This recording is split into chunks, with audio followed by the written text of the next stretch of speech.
Alors, je vous fais une vidéo par rapport à un problème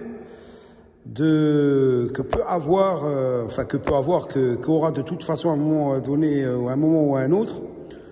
Donc, les Mercedes classe C 220 CDI avec le moteur. Alors, c'est ce moteur-là. C'est le moteur OM 646, donc celui-là dans sa version évoluée, donc Evo.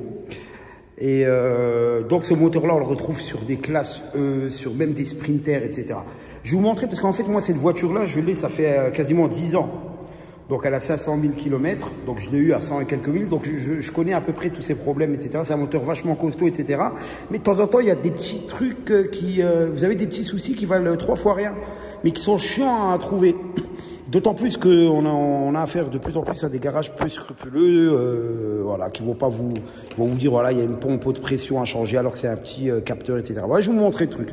Donc moi, cette voiture, depuis à peu près donc on est en 2022, depuis 2017-2018, de temps en temps, elle me faisait des petits ratés quand je la démarrais le matin, ou parfois, c'était vraiment sommaire, c'était de temps en temps, quoi.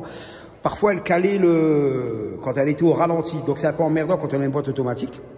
Et dernièrement, j'ai remarqué qu'en fait, c'était suivant la saison.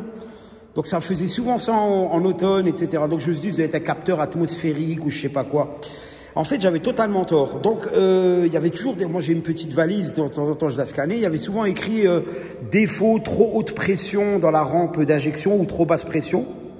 Ça se mettait par rapport à la pièce Y94 ou je sais pas quoi.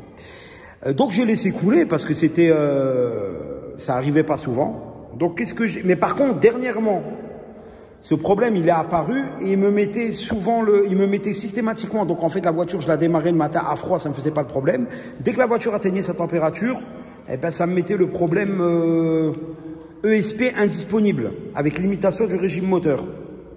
Et cette fois-ci, j'ai été voir vraiment un vrai spécialiste. Là, ici, je suis en Algérie, donc il n'y a pas trop la psychologie qu'il y a en France de vouloir sans cesse facturer quelque chose à 200 €, le facturer 2000 ou 3000 €, si vous voyez ce que je veux dire. Bref, ça c'est encore autre chose. Donc, j'ai été voir il y a quelques personnes compétentes ici. Il n'y en a pas beaucoup, mais il y en a. Et quand on tombe sur une personne compétente, voilà. Et cette personne, elle m'a dit, ben voilà, écoutez, j'étais sceptique quand elle m'a dit ça. Elle m'a dit, le problème vient de là. Regardez, je vais vous montrer. C'est très simple. Voilà. Je vais même enlever le cache en plastique là, comme ça va être plus simple à montrer. Regardez ça. Il est facile à enlever. Allez, hop. Allez, dégage. Voilà, regardez, le moteur, il est là. Je vais vous montrer avec mon doigt. Là, ici, vous voyez cette pièce-là? Regardez. Eh bien, cette pièce-là, ça s'appelle un régulateur de pression d'injection. Donc en fait, cette pièce-là, elle coûte vraiment pas cher. Si je l'avais changée il y a 4 ans, ça m'aurait évité quelques problèmes parce que de temps en temps, lors de longs voyages, ça arrivait que la voiture se mettait en sécurité, il fallait que je m'arrête, que je démarre, que je coupe le moteur et que je redémarre, etc. Donc en fait, cette pièce, elle a commencé elle se détériore petit à petit en fait. Elle a commencé à se détériorer il y a 4 ans, lorsque la voiture devait avoir à peu près 300 000 bornes ou 350 000. Et lorsqu'elle est complètement HS, donc ça vous met, quand je mettais le diagnostic, ça vous met court-circuit, je sais plus comment il dit, la valve, ça s'appelle, quand vous prenez une valise de diagnostic, ça vous met valve de pression, un truc comme ça. Dans tous les cas, ça vous met tout le temps soit trop forte pression dans le circuit d'injection ou trop basse pression. Et quand elle lâche en fait. Elle se casse pas la tête, elle lâche et ça vous met donc sur le tableau d'or ESP indisponible. C'est une pièce qui est extrêmement facile à démonter. Il y a à peu près, je crois, une dizaine de minutes. J'ai vu le gars faire. Qu'est-ce qu'il a fait? Il a démonté la tubulure, là, qui va vers le filtre à air. Et ensuite, vous avez vraiment beaucoup d'espace. Il y a seulement 2 virées. Je vais vous montrer l'ancienne. Voilà, ça, c'est l'ancienne pièce. Il y a une vis là et une vis là. Vous voyez, à l'intérieur, cette valve, en fait, elle commande la pression dans la rampe d'injection. Donc, et en plus, donc, dès qu'il a changé donc, cette vanne, ben, la voiture, j'ai jamais eu un ralenti aussi stable.